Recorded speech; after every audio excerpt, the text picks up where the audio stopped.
Première étape pour reconnaître un faux Power Balance, c'est l'emballage. L'emballage de droite, gris, emballe généralement les copies car il s'agit d'un emballage qui n'est plus fabriqué depuis février 2010. Les inscriptions d'eau sont en anglais. La fiche qui est à l'intérieur se présente de manière suivante.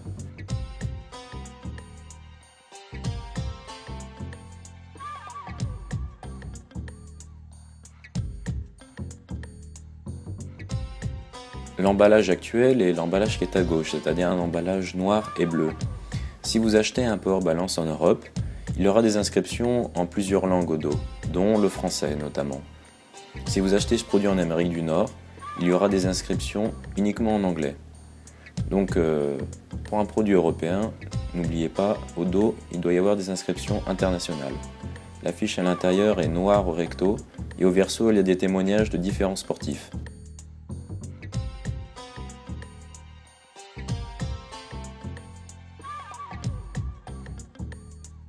Donc voilà la boîte comparée à celle d'Amérique du Nord. La boîte européenne à gauche et la boîte d'Amérique du Nord à droite. Maintenant, la deuxième étape, c'est tout simplement de comparer les hologrammes. Le faux Power Balance en haut n'a pas le même hologramme que l'original qui est en bas. À l'intérieur de l'hologramme du Power Balance original, on peut en voir écrit Authentic Genuine derrière le logo et dans la partie inférieure Performance Technology. Tandis que la copie n'a pas d'inscription à l'intérieur. Il y a simplement écrit Power Balance avec le logo de la marque. La troisième étape est la comparaison des écritures. L'original en bas a une écriture plus épaisse que la copie qui est en haut. L'écriture est beaucoup plus fine sur la copie.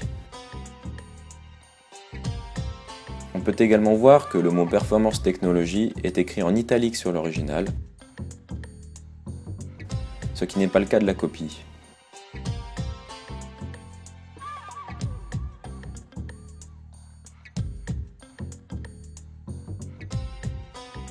Maintenant, nous allons passer à la quatrième étape. Il faut regarder s'il y a des inscriptions à l'intérieur du bracelet. Normalement, il doit y avoir deux inscriptions.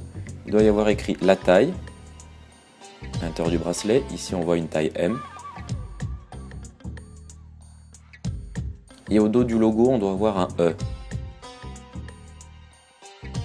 Bien entendu, ces inscriptions ne sont pas présentes sur la copie. Comme on peut voir ici, aucune taille n'est inscrite. Il n'y a pas d'inscription E au dos du logo.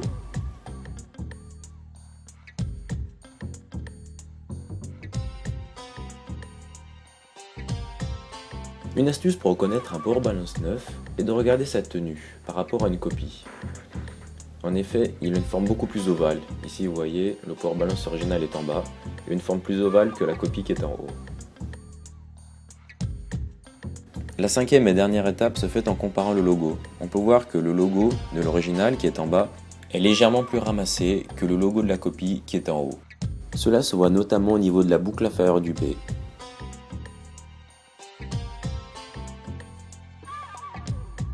Pour terminer, certains fabricants de contrefaçon arrivent à avoir un hologramme beaucoup plus proche de l'original. Vous voyez ici à l'image deux copies. La copie avec l'hologramme facilement reconnaissable en haut et en bas une copie avec un hologramme beaucoup plus proche de l'original mais néanmoins contrefait. Vous voyez, si l'on compare cet hologramme contrefait par rapport à l'original, il devient très dur de le différencier.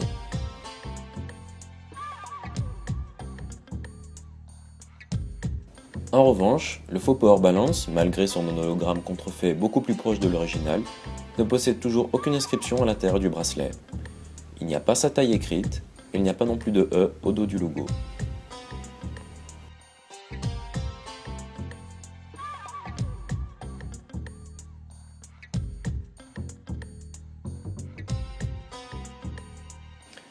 De même, l'écriture du faux, située ici en bas, est toujours très facilement différenciable par rapport au vrai. Performance Technology n'est toujours pas en italique, et l'écriture est toujours plus fine.